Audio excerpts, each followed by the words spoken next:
ನಮಸ್ಕಾರ, ನಾನು ಖುಷಿ ಮಾತನಾಡ್ತಾ ಇದ್ದೀನಿ.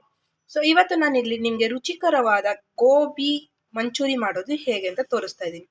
ತುಂಬ ಈಸಿಯಾಗಿ, ಸಿಂಪಲ್ ಆಗಿ, ಟೇಸ್ಟಿಯಾಗಿ ಮನೇಲಿ ಮಾಡುವಂಥ ವಿಧಾನಗಳು.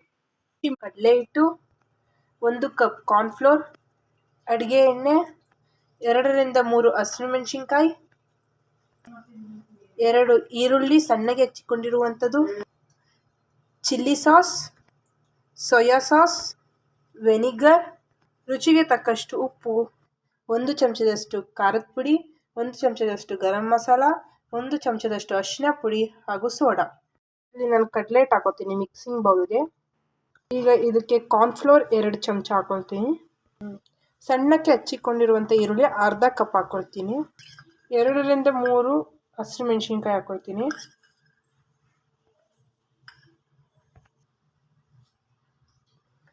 ಇಲ್ಲಿರುವಂಥ ಮಸಾಲಾನ ನಾನು ಎಲ್ಲದನ್ನು ಆ್ಯಡ್ ಮಾಡ್ಕೊಳ್ತೀನಿ.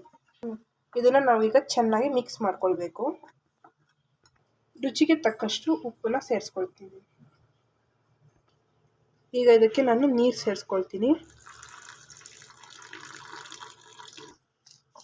ಸೊ ಇಷ್ಟು ಗಟ್ಟಿ ಆಗೋವರೆಗೂ ನಾವು ಇದನ್ನು ಚೆನ್ನಾಗಿ ಕಲಿಸ್ಕೊಳ್ಬೇಕಾಗತ್ತೆ.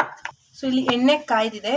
ಈಗ ನಾವು ಕಲಸಿರುವಂಥದ್ದನ್ನು ಬೋಂಡದ ರೀತಿಯಲ್ಲಿ ಸಣ್ಣ ಸಣ್ಣಗೆ ಬಿಡ್ಕೊಂಡು ಹೋಗ್ತೀನಿ ನಾನು.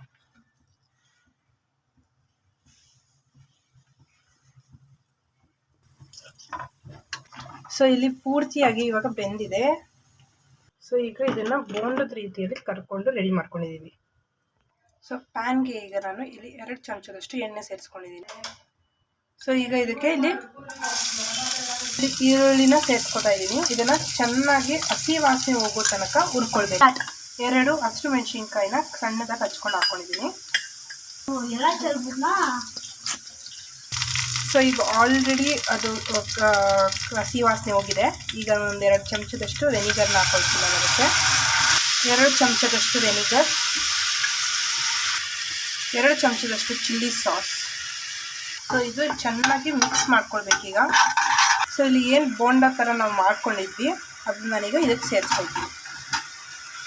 ಸೊ ಇಲ್ಲಿ ನೋಡ್ತಾ ಇರೋ ನನಗೆ ಈ ರೀತಿ ಆಗಿದೆ. ಸೇಮ್ ಗೋಬಿ ಥರನೇ ಕಾಣುತ್ತೆ ನಿಮಗೆ.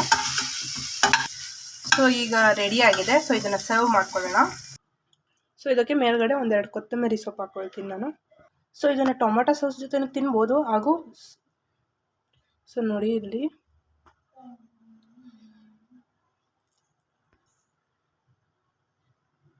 ತುಂಬ ಕ್ರಿಸ್ಪಿಯಾಗಿ ಕ್ರಂಚಿ ಆಗಿದೆ. ತುಂಬ ಚೆನ್ನಾಗಿದೆ. ಟೊಮೆಟೊ ಸಾಸ್ ಜೊತೆ ತಿನ್ಬೋದು ಹಾಗೂ ಮಯೋಸಸ್ ಜೊತೆನೂ ತಿನ್ಬೋದು. ಇದರಲ್ಲಿ ಲೈಕ್ ಮಾಡಿ, ಸಬ್ಸ್ಕ್ರೈಬ್ ಮಾಡಿ, ಪಕ್ಕದಲ್ಲಿರುವಂಥ ಬೆಲ್ ಐಕನ್ ಕ್ಲಿಕ್ ಮಾಡಿ.